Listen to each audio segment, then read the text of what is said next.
بہرحال یہی حدیث سیدہ مریم اور سیدہ آسیہ کے بارے میں جو آتی ہے بخاری مسلم میں، اسی کا ایک طریق سیدنا علی سے بخاری و مسلم دونوں میں موجود ہے۔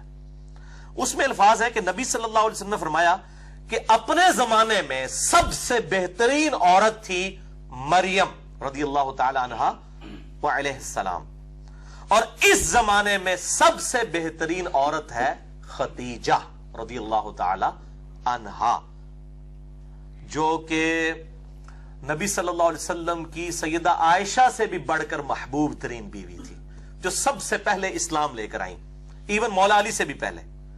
سب سے پہلے یہ مان لائیں، اس کے بعد مولا علی، اس کے بعد زید بن حارثہ، اور پھر ابو بکر الصدیق رضی اللہ عنہم اجمعین وعلیہم السلام۔ تو سیدہ خدیجہ کو آپ نے فرمایا یہ سب سے بہترین عورت ہے اس زمانے کی۔ اللہ اکبر۔ بلکہ اسی کانٹیکسٹ میں بخاری اور مسلم میں ایک اور حدیث ہے، مشکات میں آپ کو ازواج مطہرات والے چیپٹر میں یہ حدیث بھی مل جائے گی کہ اما عائشہ رضی اللہ تعالیٰ عنہ خود کہتی ہیں مجھے سب سے زیادہ جس عورت پہ رشک ہے وہ خدیجہ ہے، سیدہ فاطمہ کی ماں اور حضور کی بیوی، محبوب ترین۔ آپ صلی اللہ علیہ وسلم خدیجہ کا اتنا ذکر کرتے کہ مجھے خدیجہ پر رشک ہونے لگتا، حالانکہ میں نے خدیجہ کو دیکھا نہیں تھا۔ آپ صلی اللہ علیہ وسلم خدیجہ کی سہیلیوں کو بھی بکری ذبح کر کے اس کا گوشت تحفۃً بھجوایا کرتے تھے، حتیٰ کہ سیدہ عائشہ کے الفاظ ہیں بخاری و مسلم میں کہ کبھی کبھار مجھے اتنا رشک آتا کہ میں نبی صلی اللہ علیہ وسلم سے ناراض ہوتی اس بات پہ، اور میں کہتی خدیجہ کے علاوہ کوئی عورت ہی نہیں ہے دنیا کے اندر۔ میں وہ بتا رہا ہوں، وہ بیوی جو سیدہ عائشہ بھی جس پہ رشک کر رہی ہیں۔ تو جب سیدہ عائشہ کی ہم فضیلت کی بیان کر رہے ہیں تو حضرت خدیجہ کو چھوڑ کے، خدیجہ والا لیول نہیں تھا سیدہ عائشہ کا، نہ مرتبے میں اور نہ نبی صلی اللہ علیہ وسلم کی محبوبیت میں، یہ ان کے بعد کی بات ہے۔ تو اتنے الفاظ کہ خدیجہ کے علاوہ کوئی عورت ہی نہیں ہے۔ نبی صلی اللہ علیہ وسلم نے فرمایا کہ جب وہ حضرت عائشہ کہتی ہے جب یہ بات کرتی تو نبی صلی اللہ علیہ وسلم اس کی خوبیاں گنوانا شروع کر دیتے، خدیجہ میں یہ خوبی تھی، خدیجہ میں یہ خوبی تھی، یعنی بتانے کے لیے کہ یہ خوبیاں ہیں جو تم میں بھی نہیں موجود ہیں، تم باقی بیویوں میں بھی وہ خوبیاں نہیں ہیں۔ اور پھر فرمایا کہ میری تو ساری اولاد ہی خدیجہ سے ہے، یعنی آپ کی جو چاروں بیٹیاں ہیں، ٹھیک ہے، اور سیدہ فاطمہ اور سیدہ رقیہ، سیدہ ام کلثوم اور سیدہ زینب رضی اللہ عنہم اجمعین وعلیہم السلام، یہ چاروں بیٹیاں سیدہ خدیجہ سے ہوئی ہیں، اور یہ ان کی اپنی بیٹیاں ہیں نبی صلی اللہ علیہ وسلم کی۔ یہ جو مشہور کیا نا یہ پچھلے خاوند تھے اور عجیب و غریب وہ بتا رہے ہوتے ہیں صاحب کتاب، اس دنیا میں سب سے بڑا رافضی جو ابو بکر عمر کو نعوذ باللہ من ذالک اعلانیہ طور پر منافق کہتا ہے، یاسر الحبیب، عرب میں اس کے پائے کا کوئی رافضی نہیں ہے۔ میں شیعہ کی بات نہیں کر رہا، رافضی، اس کو خود شیعہ نے اور ایران نے نکال دیا تھا اور اس کو گمراہ ڈکلیئر کیا ہوا ہے۔ وہ بھی مانتا ہے کہ نبی صلی اللہ علیہ وسلم کی یہ چاروں بیٹیاں اپنی ہیں، سیدہ خدیجہ سے نبی صلی اللہ علیہ وسلم کی بیٹیاں ہیں، پچھلے خامد سے نہیں ہیں۔ تو یہ میں رافضیوں کو خصوصاً پھکی دینے لگا ہوں کہ سب سے بڑا رافضی یاسر الحبیب، سنی اور شیعہ دونوں کتابوں میں ملتا ہے کہ آپ صلی اللہ علیہ وسلم کی اپنی بیٹیاں تھیں۔ باقی یہ جو وہ حساب لگانے شروع کرتے ہیں نا، اتنے سال کی عمر میں شادی ہوئی ہے، وہ صحابہ ہی غلط ہیں، وہ سارے تاریخی روایتیں، کوئی صحیح سند سے ثابت نہیں ہے کہ نبی صلی اللہ علیہ وسلم کے عقد میں سیدہ خدیجہ جب آئی تو ان کی عمر 40 سال تھی، کوئی صحیح سند سے ثابت نہیں ہے۔ اور نہ یہ صحیح سند سے ثابت ہے کہ آپ صلی اللہ علیہ وسلم کی ہجرت کے بعد یہ بیٹیاں پیدا ہوئیں، یہ اپنی ٹائمنگ پہ ہی پیدا ہوئیں اور الحمدللہ ہجرت کے وقت یہ بالغہ تھی۔ تو یہ میں نے ضمناً مسئلہ عرض کر دیا۔ تو سیدہ خدیجہ رضی اللہ تعالیٰ عنہ اتنی محبوب تھیں کہ 24 سال تک آپ صلی اللہ علیہ وسلم کے عقد میں رہی ہیں، 24 سال تک، اور آپ صلی اللہ علیہ وآلہ وسلم نے ان کی زندگی کے اندر دوسری شادی نہیں کی ہے۔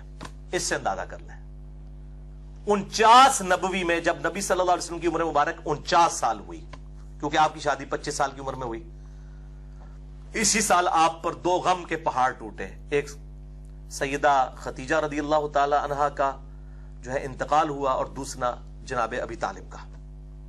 اس کو عام الحزن کہا جاتا ہے، غم والا سال آپ صلی اللہ علیہ وسلم کے لیے غم والا سال تھا کہ 2 ایسی ہستیاں جو آپ صلی اللہ علیہ وسلم کی ڈھارس بندھانے والی تھیں، سیدہ خدیجہ اور جناب ابی طالب، وہ آپ صلی اللہ علیہ وآلہ وسلم سے رخصت ہوئے۔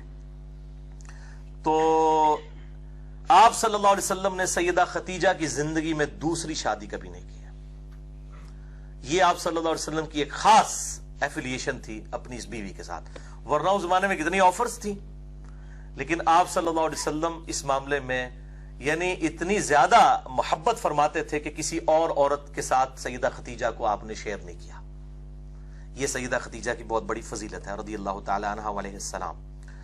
حتیٰ کہ غزوہ بدر کے موقع پر جب آپ صلی اللہ علیہ وسلم کی بیٹی سیدہ زینب، جن کے جو شوہر تھے ابو العاص ابن ربیعہ، جو اس وقت تک مسلمان نہیں ہوئے تھے، بعد میں مسلمان ہوئے، اس وقت تک اجازت تھی کہ غیر مسلم کے ساتھ بھی رشتہ ہو سکتا تھا. تو یہ خاوند تھے، سیدہ زینب کے خاوند جو ہے وہ قید ہو کر غزوہ بدر میں کافروں کی طرف سے لڑتے ہوئے قیدی بنا کر لائے گئے.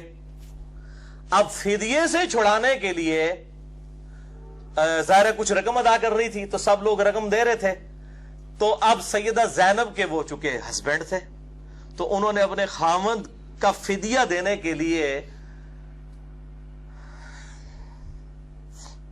اپنا وہ ہار دیا جو سیدہ خدیجہ نے اپنی بیٹی کو پہنایا تھا سیدہ زینب کو. وہ ہار جب نبی صلی اللہ علیہ وسلم کے سامنے آیا تو آپ صلی اللہ علیہ وسلم کی آنکھوں میں آنسو آ گئے. آپ کو حضرت خدیجہ یاد آئی.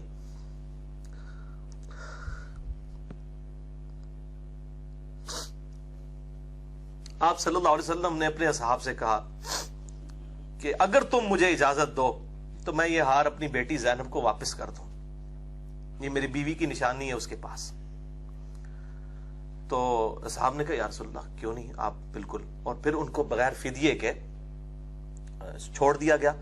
پھر وہ اتنے حسن اخلاق سے متاثر ہوئے کہ انہوں نے اسلام بھی قبول کیا.